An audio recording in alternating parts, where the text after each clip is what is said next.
بسم اللہ الرحمن الرحیم۔ قرآن پاک میں کم از کم ایک پارہ جو ہے وہ ناظرہ پڑھنے کی ضرور کوشش کریں، یعنی قرات یا تلاوت جو ہے، اور اس کے لیے بہترین وقت جو ہے وہ فجر کا ہے۔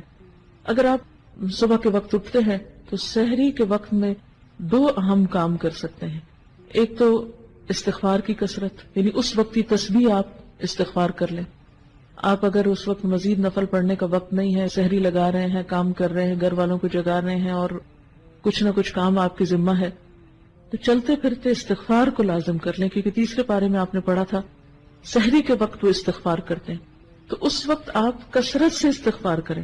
دوسری بات، وہ جو سورۃ آل عمران کا آخری رکوع حضور صلی اللہ علیہ وسلم سویرے اٹھ کے وضو سے پہلے پڑھتے تھے، کوشش کریں کہ اسی طرح پڑھ سکے۔ اگر زبانی یاد کر لیں تو بہت اچھا ہے، اگر نہیں بھی تو کہیں پر لکھ کر لگا دیں اور اس کو پڑھیں، کیونکہ یہ سنت پر عمل ہو جائے گا۔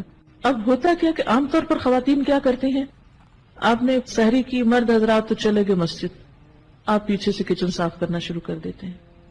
کچن ہو جائے گا صاف، ہٹ جائیے وہاں سے، آئیے مسواک بہت اچھی طرح کیجیے اور اچھی طرح وضو کیجیے اور طویل فجر کی نماز پڑھیے، کیونکہ نبی صلی اللہ علیہ وسلم فجر کی نماز ساری نمازوں میں لمبی پڑھتے تھے۔ افسوس یہ کہ ہمیں قرآن کا اتنا حصہ یاد نہیں، لیکن جو بھی لمبی سے لمبی صورت یاد ہے اس کو اس میں پڑھنے کی کوشش کریں۔ دوسری چیز جو اس سے پہلے کرنے کی ہے وہ تلاوت قرآن ہے۔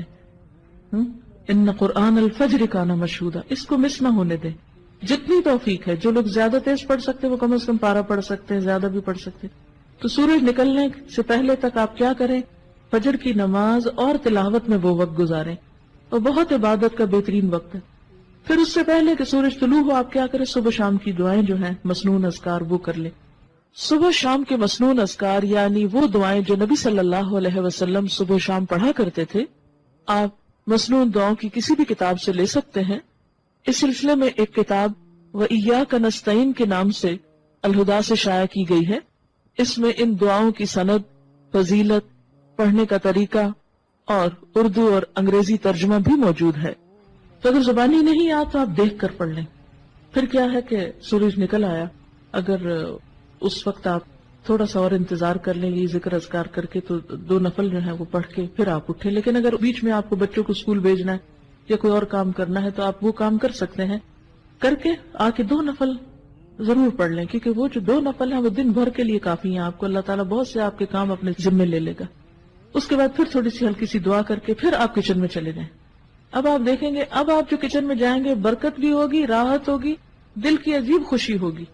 لیکن جب ہم دنیا کے کاموں کو ترجیح دیتے ہیں اور عبادات کو پس پش ڈالتے ہیں، پہلے وہ پکانے کھانے میں لگے رہے، پھر سنبھالنے میں لگے رہے، پھر جب نماز کو وہ سورج نکلنے والا ہو گیا جلدی جلدی نماز پڑھی، اس نماز میں کوئی لذت نہیں، پھر اتنے میں بچے جاگ گئے، کوئی اور کام ہو گیا، پھر ان میں لگ گئے، پھر قرآن پڑھنا رہ گیا۔ کیونکہ مجھے معلوم ہے کہ اس وقت اپنے آپ کو کاموں میں سے، کیونکہ انسان کہتا ہے یہ تھوڑا سا جلدی سے سمیٹ لو بس پھر میں فارغ ادھر سے ہو جائیں گے، چھوڑیے اس کو، پہلے ادھر سے فارغ ہوئیے۔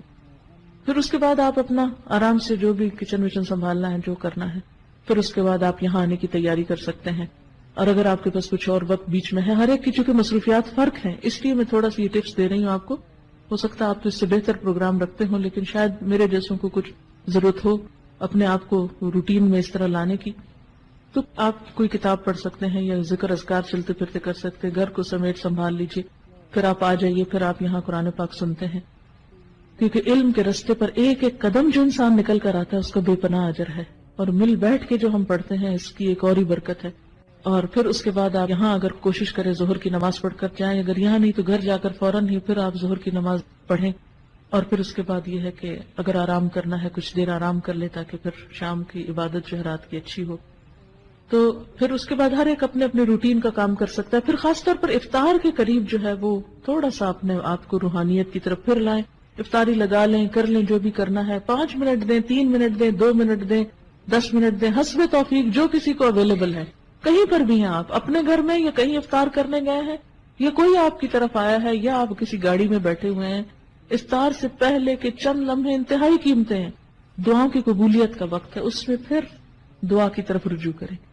اور جو دعاؤں کی کتاب جیسے قرآنی اور مسنون اذکار کی کتاب اگر آپ کے پاس ہو تو اس میں سے اگر آپ ساری پڑھ لیں تو پڑھ لیں، ساری نہیں پڑھ سکتے تو 5-7 پڑھ لیں، پھر اگلے دن اگلی 5-7، جتنا جس کو توفیق ہے۔ ہر ایک کے حالات ایک جیسے نہیں، کچھ کے بچے بہت چھوٹے ہوتے ہیں، کچھ لوگ ہر چیز سے فارغ ہوتے ہیں۔ اب جن کے پاس جتنی فراغت ہے اتنا ان کا حساب ہے، تو وہ اتنا زیادہ آپ توجہ ادھر کر لیں.